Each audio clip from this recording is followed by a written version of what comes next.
Ya, halo pemirsa, apa kabar Anda hari ini? Langsung dari studio IDX Channel Jakarta, saya Prasetyo Wibowo hadir dalam Market Review, program yang mengupas yang menjadi penggerak ekonomi Indonesia. Dan langsung saja kita mulai Market Review selengkapnya.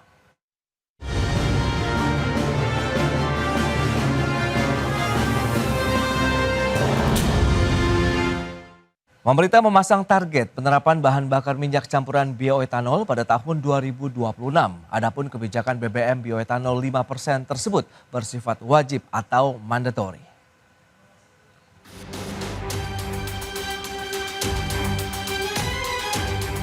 Pemerintah dalam hal ini Kementerian Energi dan Sumber Daya Mineral akan mewajibkan penerapan bahan bakar minyak atau BBM campuran bioetanol sebanyak 5% mulai tahun 2026 mendatang. Direktur Jenderal Energi Baru dan Terbarukan dan Konservasi Energi Kementerian SDM, Enia Listiani Dewi, seperti dikutip media mengatakan, saat ini Kementerian SDM tengah membahas peraturan terkait kewajiban bioetanol 5%. Namun demikian, pemberlakuan kewajiban BBM bioetanol 5% pada tahun depan tidak akan diberlakukan langsung secara nasional, melainkan secara bertahap. Tahap awal di tingkat regional atau Pulau Jawa lantaran produksi dan pasokan bioetanol yang masih terbatas, sehingga akan lebih memudahkan saat pendistribusian BBM bioetanol. Saat ini baru ada 3 perusahaan yang mampu memproduksi etanol untuk campuran BBM dengan jumlah produksi sebesar 60.000 kiloliter. Padahal untuk memenuhi kewajiban BBM bioetanol 5% secara nasional membutuhkan sekitar 1,2 juta kiloliter. Di sisi lain, biaya untuk melakukan impor bioetanol lebih besar sebab masih dikenakan cukai seperti industri makanan dan minuman. Sementara itu, PT Pertamina Persero telah menjual produk BBM campuran bioetanol 5% dengan merek Pertamax Green 95. Pertamina juga telah menambah jumlah SPBU yang menjual Pertamax Green 95 dari 15 titik pada 2023 menjadi 65 lokasi sejak April 2024. Dari Jakarta, Tim Liputan, IDX Channel.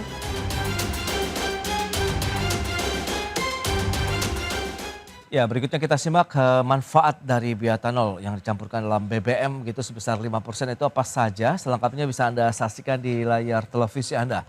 Baik, mengurangi emisi gas rumah kaca begitu salah satu benefit ataupun manfaat dari campuran bioetanol di dalam bahan bakar minyak. Kemudian meningkatkan bauran energi terbarukan, alternatif bahan bakar, kemudian ramah lingkungan, meningkatkan angka oktan, kemudian mengurangi ketergantungan pada minyak bumi dan juga mendukung pertanian lokal. Itu dia beberapa manfaat terkait dengan bioetanol begitu ya. Dan untuk membahas tema kita kali ini, pemerintah wajibkan BBM bioetanol 5% mulai tahun 2026. Kita sudah tersambung melalui Zoom bersama dengan Bapak Mose Rizal, Ketua Komite Investasi Asper Migas. Halo Mas Mose, apa kabar? Baik Mas Pras, terima kasih undangannya. Siap, terima kasih juga atas waktu yang disempatkan. Kemudian sudah bergabung juga ada Profesor Tumiran, Direktur Engineering Research and Innovation Center dari Fakultas Teknik Universitas Gadjah Mada dan juga anggota Dewan Energi Nasional 2009-2019. Halo Prof Tumiran, apa kabar Prof? Alhamdulillah sehat-sehat Mas Rizal. Terima kasih di-invite lagi. Baik. Ya. Terima kasih juga Prof atas waktu yang disempatkan. Dan sebelum membahas lebih jauh ini Mas Mose, review Anda terkait dengan produktivitas migas, kemudian konsumsi BBM di Indonesia hingga saat ini seperti apa nih? Ya, konsumsi BBM di Indonesia itu meningkat ya, dari tahun ke tahun. Sekarang kalau nggak salah sudah sekitar 1,6 juta barrel ya, per hari yang kita konsumsikan. Dan ini memang sangat mengkhawatirkan. Kenapa? Karena produksi BBM kita di dalam negeri itu cukup stagnan. Ya. Kilang yang baru ini hanya Balikpapan ya, yang akan menambah sekitar 100.000 barrel per hari. Tapi selain itu justru produktivitasnya menurun karena kilang-kilang minyak kita ini udah cukup tua. Ya. Ada yang umurnya sudah lebih dari 100 tahun pula. Jadi itu yang mesti kita pertimbangkan, pemerintah juga harus bisa mengantisipasi itu hal tersebut. Baik, itu dia terkait dengan produktivitas dan juga konsumsi BBM. Nah, dari kacamata Prof Tumiran sendiri bagaimana begitu? Apalagi nanti ada wacana ataupun pemerintah akan mewajibkan dari campuran bioetanol sebesar 5% Pak di tahun depan ini. Silakan Prof. Terima kasih Mas Rizal ya. Jadi kalau bicara menuju ketahanan energi atau gerak ke energi bersih, memang kita masih prihatin, terutama untuk kebutuhan di sektor transportasi kita ya. Jadi apalagi kalau seperti disampaikan Pak Rizal tadi, lifting kita kan terus menurun sekarang ini. Jadi effort untuk melakukan eksplorasi untuk production itu kita sepertinya belum berhasil dengan baik. Walaupun dibangun kilang bukan berarti bahwa itu akan menambah produksi kita. Jadi akan berbeda sekali. Oke. Jadi memang ini harus diupayakan. Oleh karena itu sektor baru dengan mendorong biofuel dan bioetanol itu adalah suatu upaya yang sangat positif untuk mengurangi impor tadi. Tapi problem utama selama ini di dalam perjalanan bioetanol itu ada yang tidak sinkron antara peraturan perundang-undangan yang terkait gitu ya. Jadi kita bisa tanya sekarang misalnya Pertamina kalau harus membeli bioetanol dari produsen-produsen itu kelihatannya Pertamina masih harus mensubsidi kalau saya tidak keliru. Karena apa? Karena masih dikenakan cukai. Jadi bioetanol keluar dari pabrik itu udah kena cukai seolah-olah itu bagian dari bahan baku untuk membuat minuman keras atau bahan bakar dianggap sebagai alkohol ya. Jadi ini harus harus dihilangkan dulu gitu. Jadi kalau dia mau dijadikan bahan bakar, maka regulasi yang terkait tersebut harus dihilangkan. Juga kita harus dorong ya supaya misalnya bioetanol dari tebu itu harus disinkronisasi betul. Berapa harga yang harus dibeli, berapa margin daripada perusahaan, ini harus didorong untuk bisa menjadi tumbuh Mas gitu. Oke. Jadi ini harus ada sinkronisasi di sana. Baik. Nah, Mas Mosil, lantas seperti apa realisasi penerapan biofuel saat ini kalau memang Anda cermati begitu kan upaya pemerintah untuk bisa melakukan bauran-bauran energi begitu salah satunya tadi biofuel sendiri. Menurut Anda ini sudah sesuai target, harapan juga atau bagaimana nih Mas Mosil posisinya? Iya, jadi kalau kita lihat biofuel di dunia, ini justru sedang lagi debatable istilahnya ya. Jadi banyak diprotes juga. Kenapa? Karena masalah lahan. Ya, di COP yang terakhir kemarin itu juga sempat disinggung mengenai biofuel. Biofuel terbesar, produsen biofuel terbesar di dunia itu di Amerika ya. Nah itu juga lagi dicecar Eropa juga seperti itu. Kenapa? Karena memang kalau menurut saya bilang memang biofuel adalah renewable karena bisa di-renew dan sebagainya. Tapi banyak yang bilang renewable but not sustainable. Kenapa? Karena memakan banyak lahan. Ya, tadi dibilang kita butuh sekitar 1,2 juta kiloliter dan itu kalau kita lihat dari sisi misalkan yields, kalau di Amerika itu pakai wheat, kalau di Indonesia mungkin bisa pakai tebu, ya itu kira-kira akan membutuhkan lahan sekitar 0,5 juta hektar, which is a lot ya. Dan kita ada dua swasembada yang kita mesti pikirkan, ada swasembada energi dan juga ada swasembada pangan. Ya, dan swasembada pangan juga membutuhkan lahan yang tidak kecil juga. Nah, mana yang bisa kita prioritaskan, mana yang mempunyai opsi. Kalau saya bilang dari sisi energi itu mempunyai opsi yang lain juga, ya, nggak cuma hanya biofuels yang kita mesti pikirkan, banyak opsi-opsi lain yang bisa kita galakan juga. Jadi itu yang harus pemerintah juga pertimbangkan dari sisi ketahanan pangan kita, ketahanan energi kita yang harus diimbangkan. Kenapa? Karena ya tadi yang kita khawatirkan adalah hutan kita ini nanti makin lama makin tergerus, apalagi kalau kita push biofuels. Memang kalau untuk biofuels yang bioetanol ini memang kapasitasnya memang hanya mixnya itu maksimum itu 5%. Ada yang bisa sampai 10%, tapi itu hanya untuk mesin-mesin yang baru. Mesin yang lama itu hanya bisa sampai 5%. Memang sebatas itu. Kalau dibilang tadi pengurangan emisi, ya mungkin ada pengurangan emisi, tapi juga banyak yang mendebate itu juga. Kenapa? Karena ya satu porsinya cuma hanya 5%. Ya, kedua adalah banyak apapun itu mau biofuels itu dibakar juga. Jadi dan produksi biofuelsnya sendiri itu juga menghasilkan emisi. Jadi itu juga masih debatable di dunia, di mana banyak yang istilahnya melarang dan justru mengurangi penggunaan biofuels itu sendiri. Jadi itu juga yang mesti dipertimbangkan oleh pemerintah untuk penggunaan biofuel, which is sah-sah aja untuk mengurangi neraca perdagangan kita, produksi migas kita juga memang lagi menurun. Tadi yang seperti kata Prof. Tumiran, kilang minyak kita juga kapasitasnya masih lebih bisa dibilang stagnan, sedangkan kebutuhan kita makin lama meningkat. Jadi memang harus balance ya, kita lihat segala kepentingan dan nggak cuma hanya satu source yang kita mesti harus lihat, satu solusi yang kita mesti harus lihat. Ya, yaitu keseimbangan itu.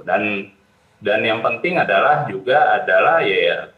masalah lingkungan. Kalau masalah lingkungan, 2014 itu ada laporan dari McKinsey, perusahaan konsultan dunia, ya, yang membuat laporan di mana hanya ada 2 negara yang mempunyai potensi NBS terbesar di dunia, ya, melebihi 1,5 gigaton CO2 per tahun. Itu adalah Indonesia dan Brazil. Nah, itu harus kita perjuangkan. Kenapa? Karena hutan itu adalah teknologi CCS terbaik di dunia, ya. Jadi itu yang harus justru kita lestarikan. Hutan kita itu harus kita jaga, bukan untuk kita tebang dan untuk dijadikan biofuels atau apapun, ya. Kecuali pangan memang kita belum ada solusi yang cukup matang ya untuk swasembada pangan kita. Jadi itu yang kita harus perhatikan. Ya, isu lingkungan juga perlu dicermati ya terkait dengan lahan ataupun kebutuhan lahannya sendiri begitu. Nah, bicara mengenai substitusi BBM menjadi bahan bakar nabati ini kan juga langkah strategis pemerintah dalam mengurangi tadi seperti Anda katakan defisit neraca perdagangan akibat tingginya impor BBM sekaligus meningkatkan bauran energi baru terbarukan di Indonesia. Nah, apakah kita juga nantinya butuh payung hukum yang lebih kuat? Kita akan bahas nanti di segmen berikutnya, Prof. Tumiran dan juga Mas Mose. Kita akan jeda dulu sebentar. Pemirsa, pastikan Anda masih bersama kami.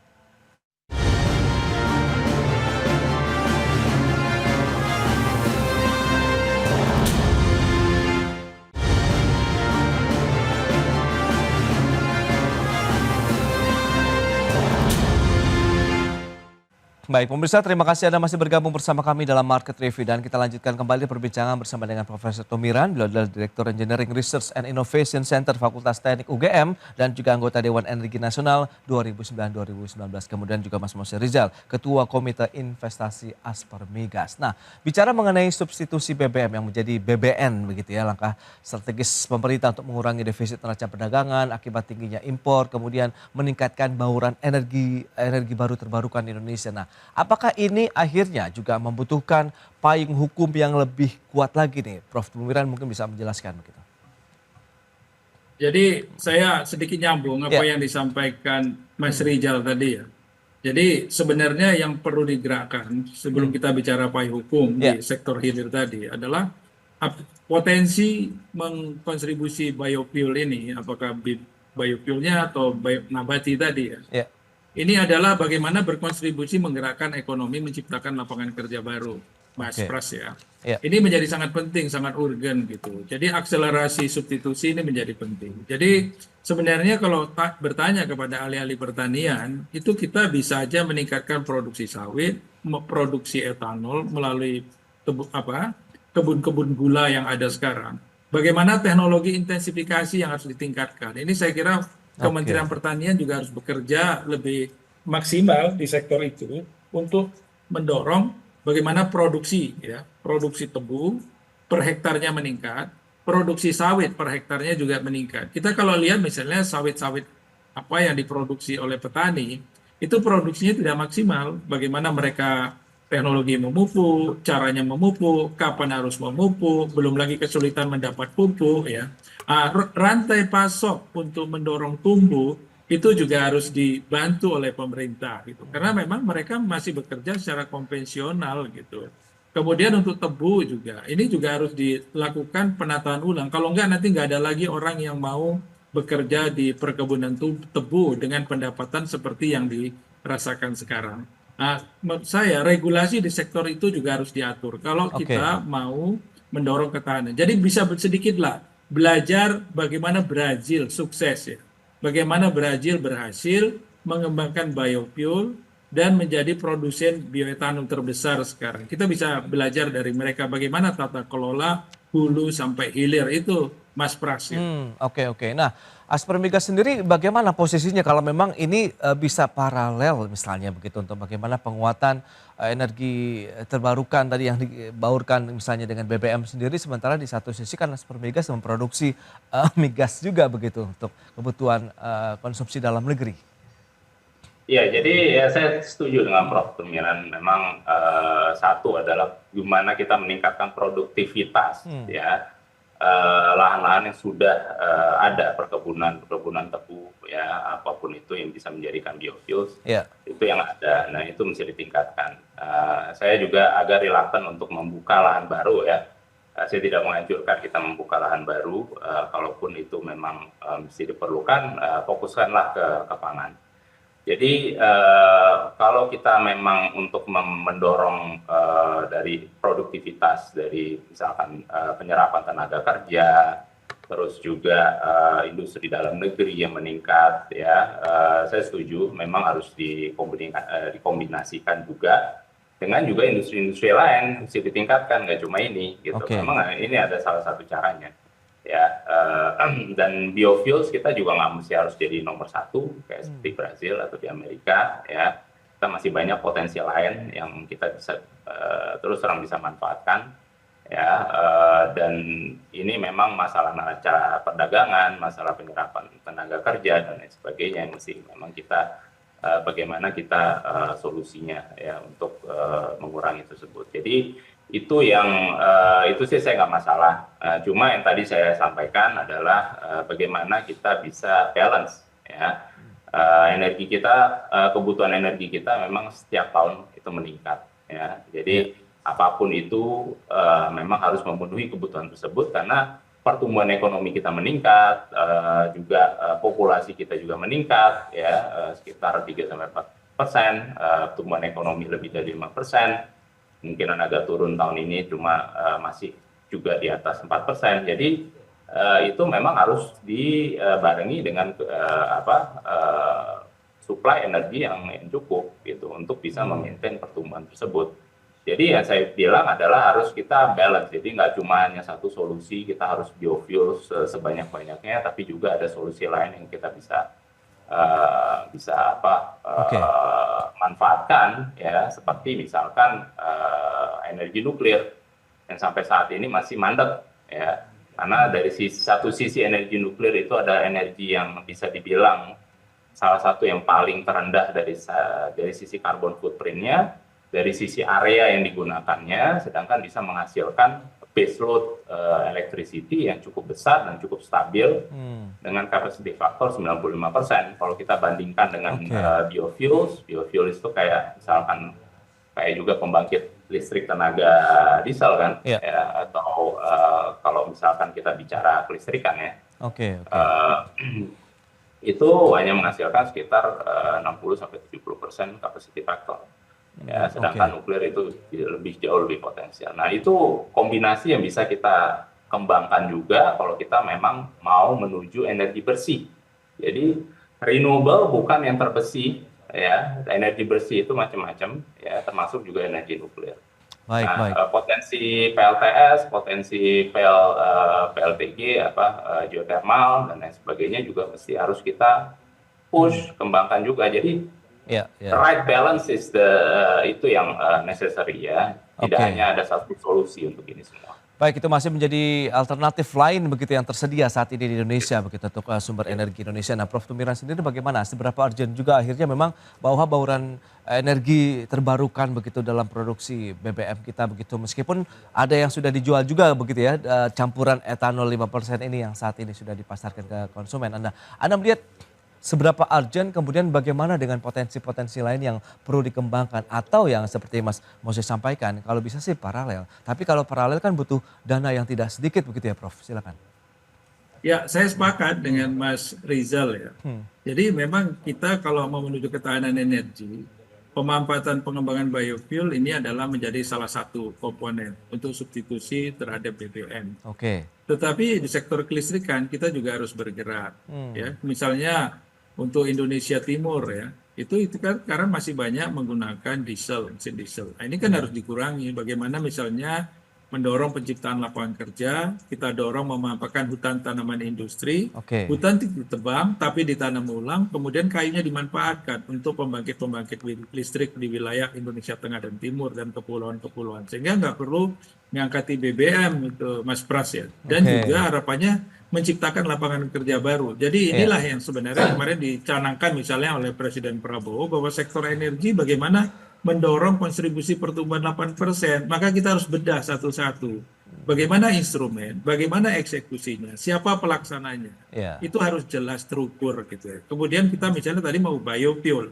Apa kendala-kendala yang terjadi? Hambatannya gimana? Instrumennya terukur. Oh, regulasi harus dibedah. Tidak bisa pemerintahnya statement, saya mau mencapai target tahun 2026 sekian persen. Bagaimana mencapai target itu? Bagaimana suplai hulunya?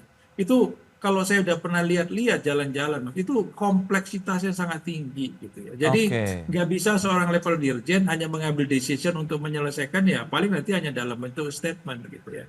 Jadi level-level ini maka decisionnya ya di bawah presiden seorang Menko ambil decision, mengkoordinasikan dengan semua menteri, dengan semua instrumennya terukur dan target eksekusinya terukur dan jelas gitu. Kalau Baik. kita mau mengurangi impor BBM, berapa yang mau kita kurangi? Misalnya untuk sektor mana? Apa penggantinya? Gitu. Oh, biofuel. Biofuelnya dari mana? Ini harus diukur beneran gitu. Jadi nggak bisa kita sekedar mau mencapai target. Nanti wah, malah ceritanya jadi omon-omon. Oke, jadi memang Kasihan roadmap-nya. presidennya. Iya, iya, iya. Kasihan presiden kalau gitu ya kan Iya, Mas? iya.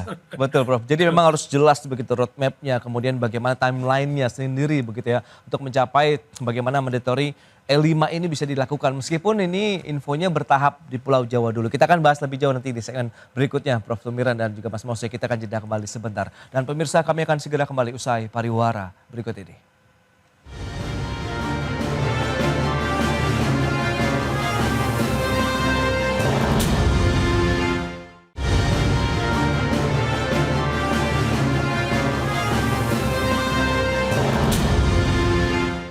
Ya, Anda masih menyaksikan Market Review. Kita lanjutkan kembali perbincangan bersama dengan Profesor Tumiran dan juga Mas Mose Rizal. Nah, bicara mengenai mandatory E5 atau etanol 5% ini yang ya kabarnya juga akan dilakukan bertahap, kemudian fokus di Pulau Jawa terlebih dahulu nih Prof. Nah, lantas Anda melihat bagaimana? Karena kan memang pasokan bioetanolnya juga masih terbatas, produsennya juga terbatas. Akankah ini nantinya ya menjadi batu sandungan juga nih untuk penerapan mandatory E5 di tahun depan? Silakan Ya Prof.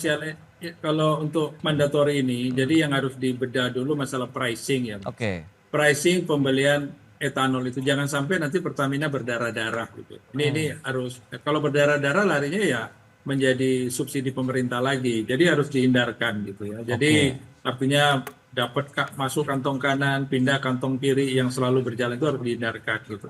Dan kalau hanya untuk di Pulau Jawa ya nggak apa-apa sih sebagai uji coba awal gitu. Tapi saya yakin bioetanol dalam negeri itu belum cukup untuk memenuhi 5% di Pulau Jawa. Saya yakin belum cukup karena produksi kita di Jawa itu masih terbatas. Memang selalu dislogankan kita punya potensi biofuel. Potensi oke, tapi potensi yang proven, yang bisa di-convert itu realnya ada berapa gitu. Saya udah jalan-jalan ke Jawa Timur, ke pabrik gula. Ada angka-angka sebenarnya yang nggak terlalu besar gitu, yang bisa dikontribusikan gitu. Tapi problem mereka adalah mekanisme pricing, cukai yang diterapkan oleh pemerintah sendiri yang menganggap bahwa bioetanol itu adalah sebagai masih dari bahan baku untuk minuman ya. Jadi harus kena cukai. Dan cukai itu menjadi harga yang sangat tinggi kalau nanti disubstitusikan ke bahan bakar transportasi Mas Pras. Itu harus diperbaiki dulu saya kira. Ya itu dia, masih ada beberapa kebijakan yang mungkin perlu diselaraskan begitu ya. Nah dari Aspermigas sendiri bagaimana kesiapan produsen BBM di dalam negeri untuk melaksanakan kewajiban bioetanol 5% nanti begitu di tahun depan, Mas Mose? Ya sebenarnya sudah dijawab tuh sama Prof. Tumiran yang jauh lebih tahu ya kondisi di lapangan seperti apa. Memang masih banyak yang dipersiapkan ya, dan 5% itu dari 1,2 juta ya. Untuk memenuhi 1,2 juta kiloliter ya itu udah cukup luar biasa, dan itu butuh kilang baru dan butuh produksi baru dan butuh juga perkebunan baru ya, mau itu dari tebu atau mau itu dari sumber lain ya, itu perlu banyak yang disiapkan. Nah, rantai supply chain itu harus dipelajari oleh pemerintah. Kira-kira apa yang dikurangi? Saya juga setuju dengan Prof. Tumiran, di mana jangan sampai ini jadi membebani APBN kita. Ya, kita mau mengurangi impor, ternyata justru kalau dihitung-hitung impor lebih murah. Ya, saya lebih baik impor aja gitu. Ngapain kita produksi sesuatu yang lebih mahal. Tapi di satu sisi memang juga bisa dipertimbangkan adalah pertumbuhan lapangan kerja dan lain sebagainya yang bisa kita manfaatkan. Jadi kayak multiplier efeknya ada dari situ. Nah, itu juga harus bisa dilihat. Jadi cost sama benefitnya itu kita harus pertimbangkan, pemerintah harus pertimbangkan. Dan saya setuju juga dengan Pak Bahlil, memang kalau mau merubah sesuatu, kalau bisa memang bertahap, ya, jangan langsung satu negara kita ubah semua, cuma memang bertahap. Dan Jawa itu memang adalah karena konsumsi terbesar memang semua di Jawa, 60% penduduk kita juga di Jawa, ekonomi juga 90% di Jawa, jadi ya itu memang mesti difokuskan, tapi memang bertahap. Ya, kita lihat nanti dari situ pemerintah juga harus evaluasi secara tahunan, secara 5 tahunan, apa dampaknya. Ya, dampaknya dari sisi APBN, dari sisi lingkungan, ya, dari sisi lapangan kerja dan sebagainya. Kalau lebih banyak kurang, istilahnya dampak bagusnya itu kurang dibandingkan dampak jeleknya, ya jangan gitu ya. Kita harus bisa secara bijak juga, pemerintah harus menentukan sikap, ya, mana yang lebih bermanfaat bagi ekonomi kita secara nasional dan juga lingkungan. Ya, banyak hal yang nampaknya memang perlu disiapkan. Lantas optimisme dari Prof. Tumiran sendiri untuk bagaimana penerapan bioetanol 5% ini berlaku secara wajib begitu di tahun depan ini, Prof? Wajib bertahap sih oke ya. Tetapi memang pemerintah harus punya roadmap yang konsisten, instrumennya dibuat, kemudian eksekutornya jelas, kebijakan pendukungnya juga jelas. Gitu. Kami dulu sudah buat RUEN ya Mas, waktu saya di DEN. RUEN itu sudah dibuat dijadikan peraturan presiden kan, nomor 14 tahun 2017.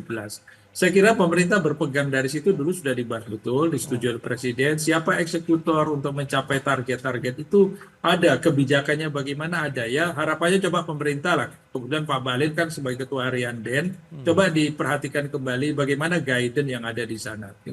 Saya kira dulu dari kesepakatan bersama waktu kita menentukan target itu ada Menteri Pertanian, ada Menteri Keuangan, Menteri Perindustrian, ya, Menteri Perhubungan sebagai anggota DEN dari pemerintah. Nah, sekarang masing-masing kementerian itu diminta pertanggungjawabkan, berkoordinasi bagaimana menjadi bagian dari tupoksi dari kementerian masing-masing untuk memberi dukungan terhadap itu gitu.